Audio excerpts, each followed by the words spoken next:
Afternoon po or good morning pa rin mga kababayan. Sir, this is Jam, the Filipino channel, ang inyo pong lingkod. So today is May 20 wait lang May 20 sandali lang po, 25, 2026. At tayo ngayon ay papunta dyan yan sa may Duhat Street, Sarmiento Home Subdivision.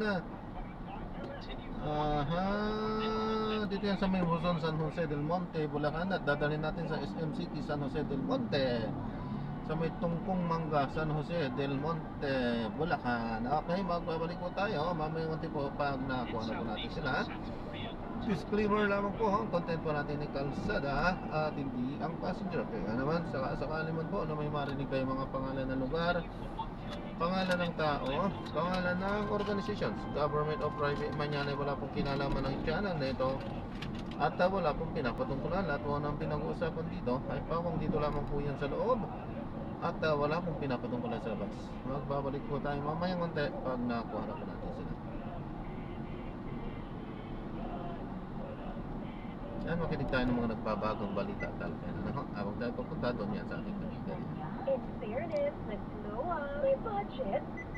Or breast health. Ano po mga red flags? Red flags, no? Yan. Halimbawa, meron kang tiyahin, meron kang nanay, be aware, no? Kapain. But may nakapaka, it's always okay to consult a doctor. Wala naman, hindi naman ibig sabihin may nakapaka-cancer na agad. Bakit si kay Jessie J? Sabi niya may mga pins and needles siya and heavy arm. Bakit naging related yun sa breast cancer? Usually po, para magkaroon ka ng ganyan, sometimes related na yun sa treatment, no? May mga certain treatment tayo that would give you pins and needles, heavy arm. Kapag ka ipapasok natin yan sa sintomas ng cancer, pwede pa rin, but medyo advanced na yan. Maaring advanced na. Question, Doc. Halimbawa lang, bakit sinasabi nilang si Jessie J kasi I think lumpectomy yan. Yun. Anyway, tapos may mga nagpa-mastectomy din.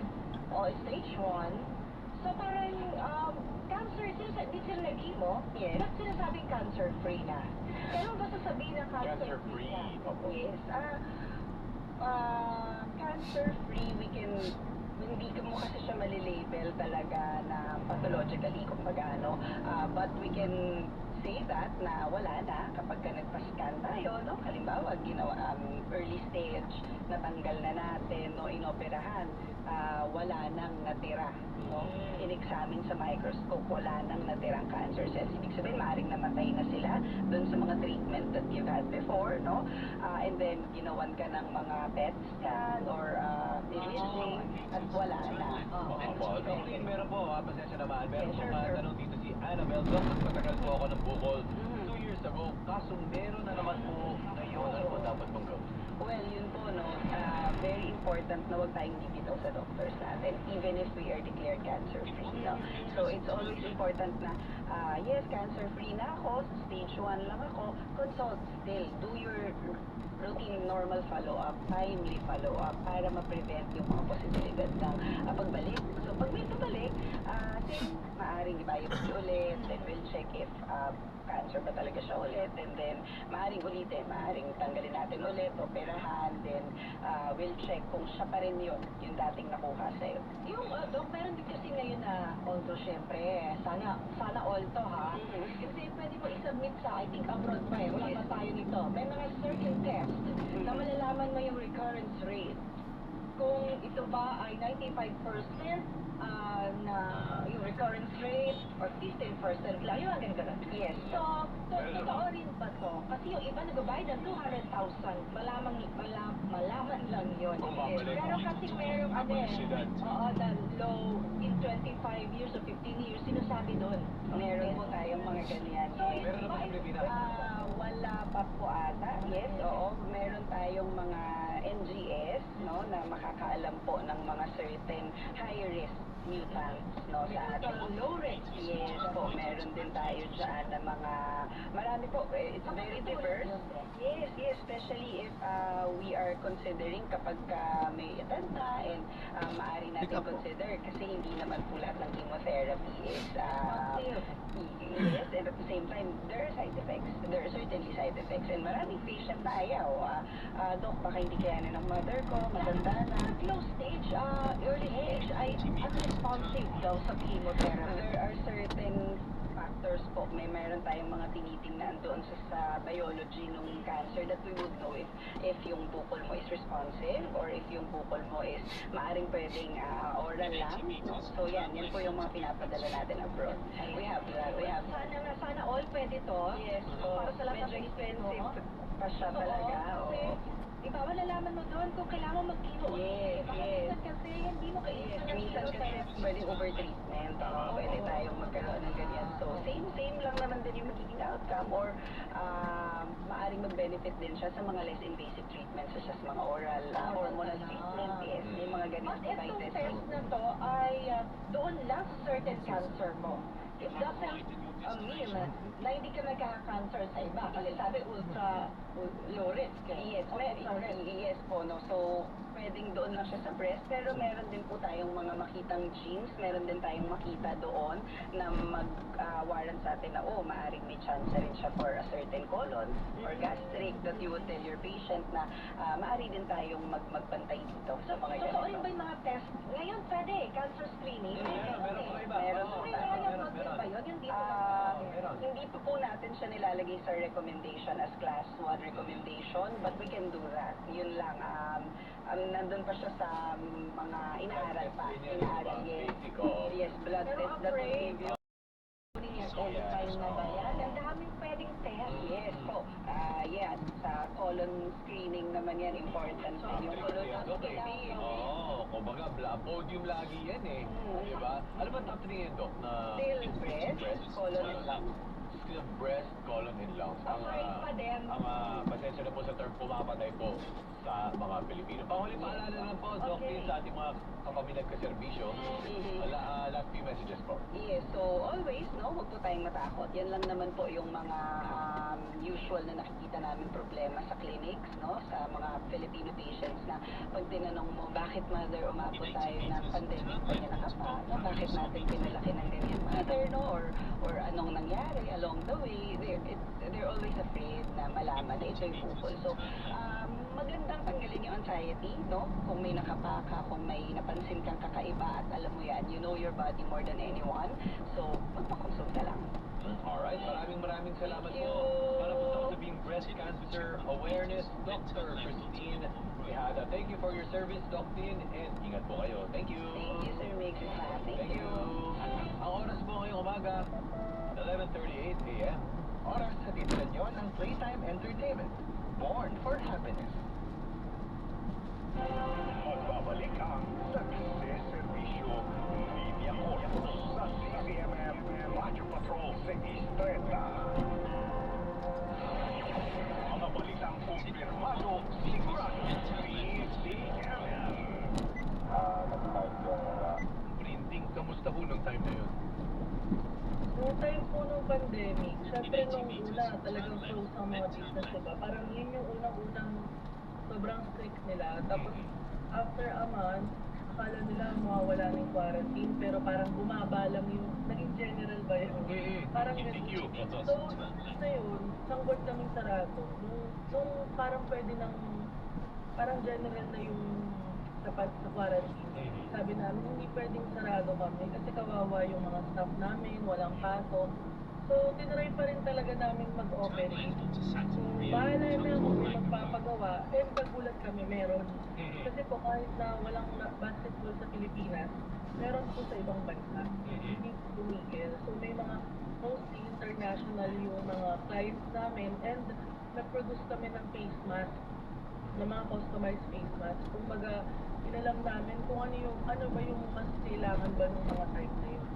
So, ibig sabihin nag-pivot talaga tayo para umabot tayo sa punto, maging essential din po tayo. And sa bagay kasi sa ibang bansa, yung kanilang mga quarantine na compared dito sa atin, dito sobrang higpit sa kanila. Para medyo nagluwag-luwag agad sa kanila compared sa atin.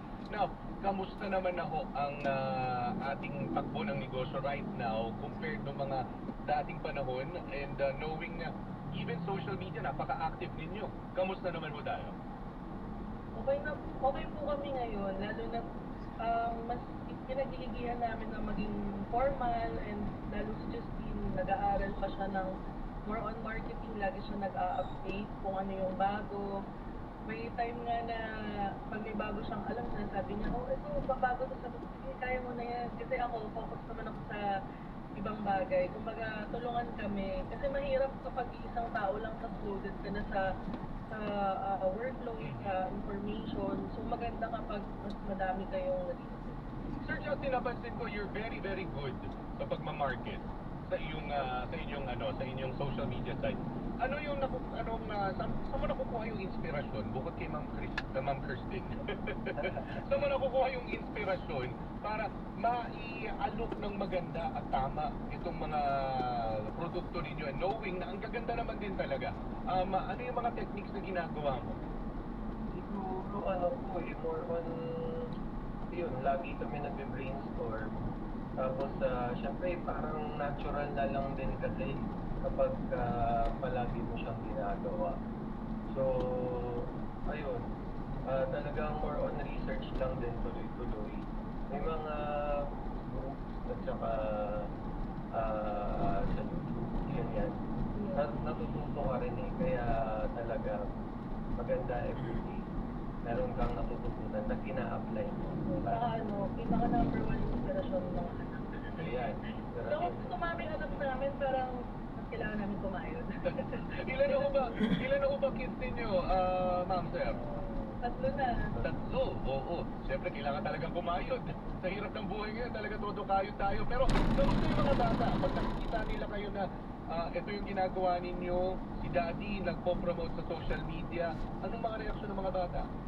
Actually, ano pa sila eh, medyo baby pa sila eh. Kaya, minsan, nagpupunta sila sa office, tapos minsan, ginagaya nila kung ano yung ginagawa namin. Like, sabi nila, sports garage, where your content? Kung ano yung mga voice-over, ginagaya nila. So, gusto namin hanggang bata sila mamulat nila sa business.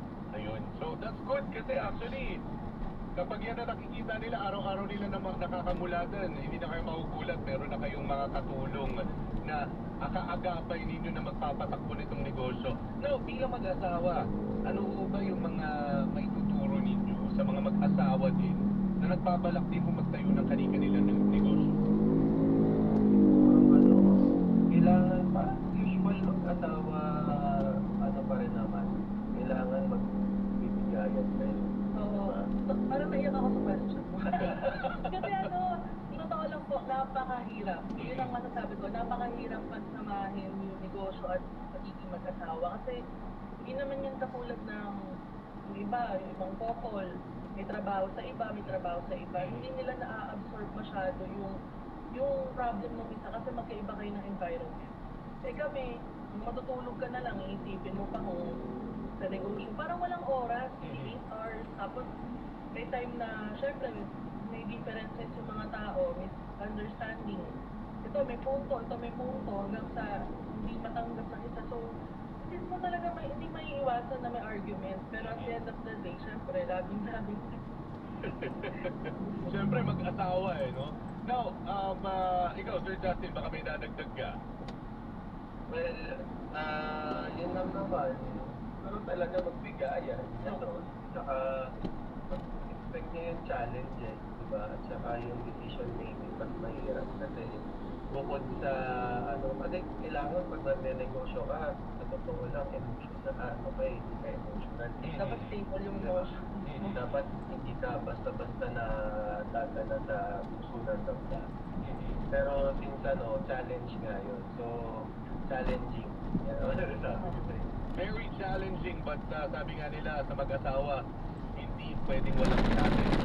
Challenge accepted lagi dapat, di ba? That's mag-grow sa challenge. That's very, very true. Sir, ngayon, almost, tama ba? Nakaisang dekada na tayo, no? Yung negosyo nyo. Mag-1 decade na. Sa 10 years. Sorry. October. Oh, yun. So, mag-iisang dekada na tayo. In a scale of 1 to 10, nasan na ang sports garage kung i-rate mo siya 1 to 10? Sa tingin ko, 10. Kasi lagi namin binibigay yung best namin. Saka to be honest ko ang dami na namin napagdaanan. To be honest din, ilang beses na namin gustong isarado. Kasi nung time na sobrang dumami yung market, may mga naglalabas na sobrang mura. Parang sabi namin, wala na to, ano pang kikitain nila? Tapos nag-try namin sumababa. Tapos hanggang sa, ang based on experience, hindi kaya. Kasi bakit? Ang dami namin papasahurin, benefits, ganito, ganyan. So, ginawa namin, pinaglalaban namin yung quality namin. So, hindi kami sumabay sa sobrang mababa. And ngayon, talagang mas pinapaforman namin, nagpa-trip na din kami hanggang ngayon. And Sir Justin, ano dagdag mo, sir? Kung pala pera ko ha, baka Kaya may talagang papagas 10, agree Hindi ako po, doon. wala po akong... Kasi laging Hindi pa po ako everyday magpapagas optimal nun. yung ano. May yung pagkano sa 1K. Wala po, ma'am eh. Papalit nyo na lang po, Gcash nyo na lang po, ma'am. Kaya yan, agree ako sa kanya 10. Okay. So, congratulations sa inyong mag-asawa. And looking at this, ito yung mga produkto natin. Kung ako yung magpapagawa, usually magkano ang isang set? 849 po yung premium quality natin. Yes. Dati kasi nag-start talaga ang sublimation, mga nasa 1,200. So, ibig sabihin, mas nagmura na, ma'am. Since mas malaki yung machine natin, at bumababa yung production time natin, mas nakakayanan natin mas mura. Oh, okay. So, eto, ma'am, dito nyo pinatunayan na nothing beats quality. Kahit gaano kamura pa ito, kung wala namang quality ito, talo pa rin, di ba? True. The quality will always bring out the best in it. Kahit mas mahal pa ito, kahit anong mangyari, quality pa rin. Quality is king. Totoo ho ba? Totoo. So, it is proof that Sports Garage delivers quality products na umaabot na sa ibang bansa. Saang bansa na ho tayo nakaabot, ma'am, sir? United Kingdom, New Jersey, California, Canada, ang dami. Japan, Hong Kong, Taiwan. And Yun that, po, marami na talaga. and that is one proof na talagang grabe yung quality ibinubuhos ninyo sa ating mga kababayan. So, tama, sir, pakiimbitahan po ang ating mga tagapakinig. Just like yung ginagawa ni Sir Justin. Pakiimbitahan na ho sila. Oo, na bumili na at maging suki na ng Sports Garage. Go ahead. Papalit po kayo dito, ma'am? Yan. So, Baka yun meron po guys, sila dyan. invite namin kayo na mag-drop by sa showroom namin. Located kami sa Sports Garage, 29 Acero Street, Barangay Tugatog, Malabon City. So, kung naghahanap kayo ng supplier ng customized full sublimation, basketball shirt, basketball jerseys, company shirts, rider uniform, Election uniform. election uniform, Oh, lapit na. mga SOE natin dyan. Kaya natin yan.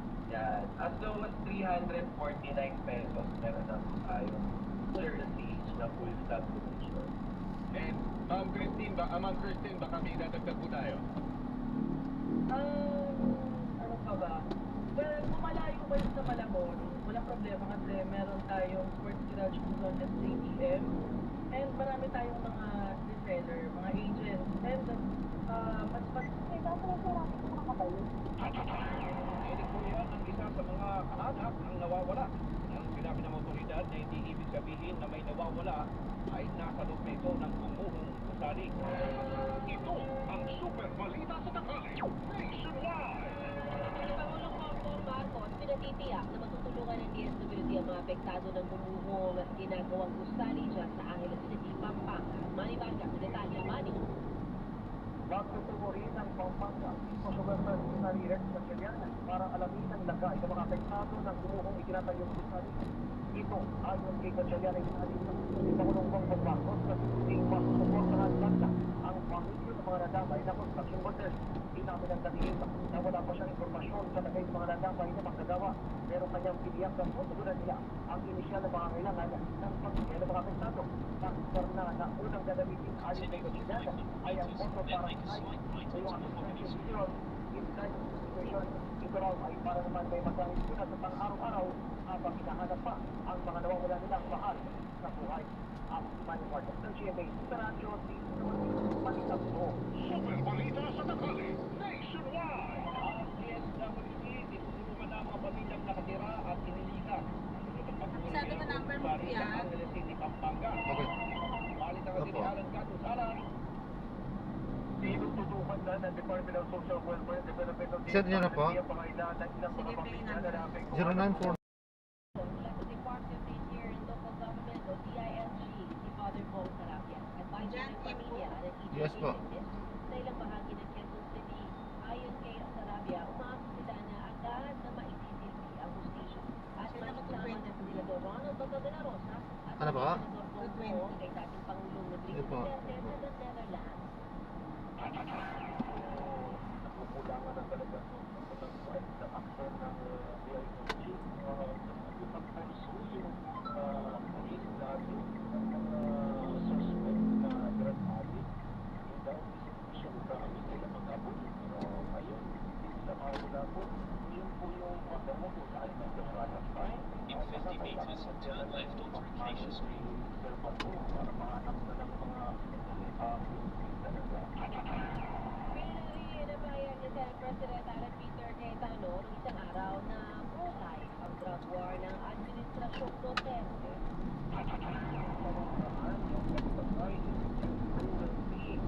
Continue for 300 meters, then turn right onto Arena Highway. Pero wag talaga rational talaga yun at sektor talaga maraming kaang tinira ito sa region sa subdivision yung inaabot lahat na chinelas yung mga nabiktima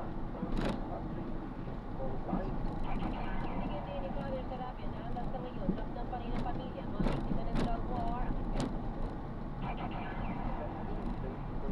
suffering yung mga anak nila ngayon na mga elementary ngayon ay school na magkakalit na hirap pa rin sila dahil sila yung namatay pa yung human rights talaga yung HIV na yun yung drug war so talaga yan naman itong In 100 meters, turn right onto Arena Highway. 10,000 yung sasabihin niya about nila at kailangan po iwasan Hindi Father Paul Sarabia, advisor ng pamilya ng EJ victim.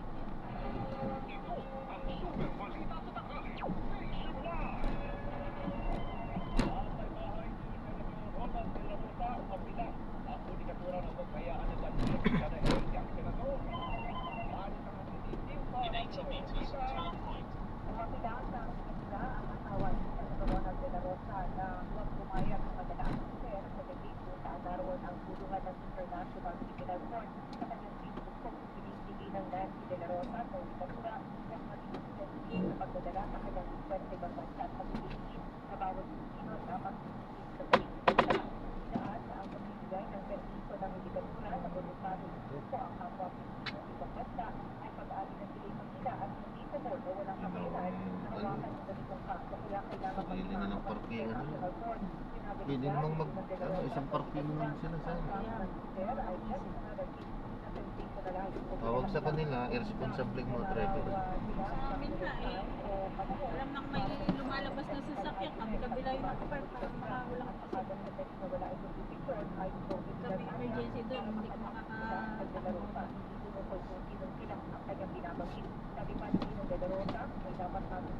In 200 meters, turn left. Aling panahon ni dating Pangulong Rodrigo Duterte, ginawa ang lahat para mapauli ang bawat Pilipino kahit conflicted, pero ngayon anya, ginagawa ng lahat para mag-influencer ang pagsuso ng mga Pilipino. Kaya pakiusap niya sa diktatura, magsusuko ang responsibilidad sa taong bayan, ipaglaban daw ang sovereign rights at tatandaan sa kasaysayan, tatandaan daw sa kasaysayan ang kanilang desisyon. Ako si Sadaw, sa Radyo, Ibigan, ang isang totoo.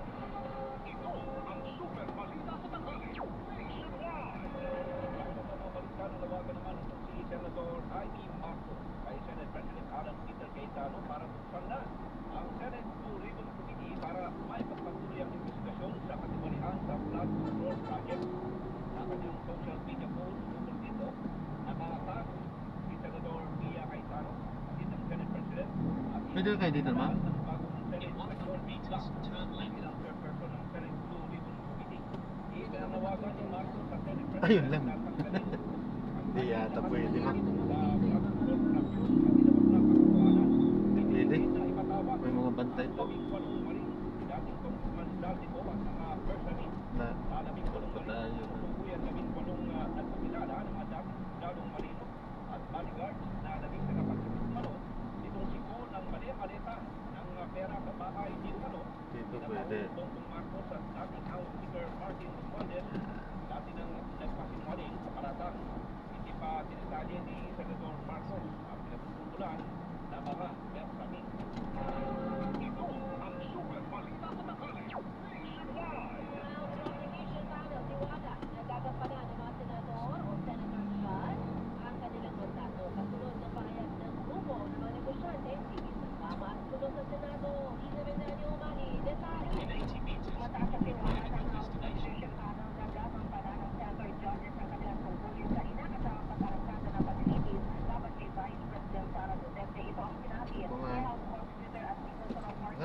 Press ko.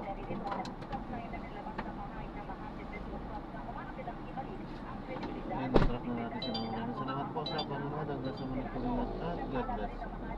Paalam po muna pansamantala tayo ay gagawa na ng ibang video sa ating susunod na misyon. Paalam po muna pansamantala. This is Jam, the Filipino channel, ang inyo po. Alam po.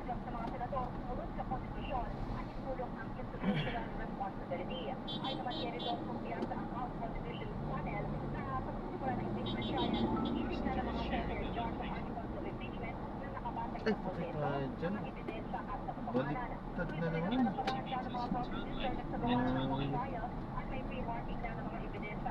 Yan.